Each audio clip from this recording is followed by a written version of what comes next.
What made you learn the cello? Well, my mum plays the cello, so I always liked the sound of it. I grew up with the sound of the cello. And the other main reason was that my brother and sister played trumpet and violin, and they had to stand up practicing, and I really didn't want to stand up. So I wanted to choose an instrument where you sit down. What's the lowest note you can play on your cello? This one here, the C. It's our lowest note. We can't go any lower. And what's the highest note you can play on your cello? Well, let's find out, shall we? I have to go right up to the tippy top.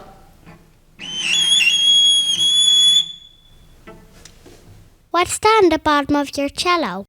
Down there, that's, let's see. That there is the spike, and it comes in and out of the cello so that we can make it nice and comfortable when we sit down to play. Do you have to sit down to play the cello? It's the best way because it's the most comfortable, but it is possible to play standing up, and once I did a whole show standing up playing the cello. Does it matter what size you are? Well, can you see what size I am? I'm about 5 foot, and that's quite small, so no, it doesn't matter. Do you get tired carrying it around? It can be a little bit difficult sometimes when you have to carry something almost the same size as yourself everywhere. It's not that heavy, but it's quite big, so it takes up a lot of space in the car or on the bus. But people like to talk to you when you have a cello, so that's a good thing. Are there different ways to play the cello? Lots of different ways. I can drum on it,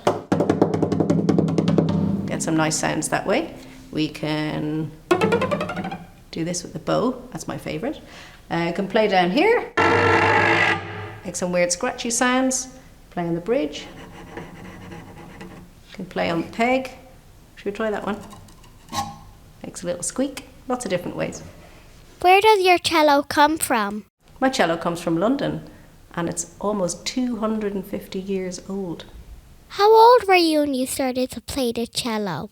I was 6 years old, long time ago.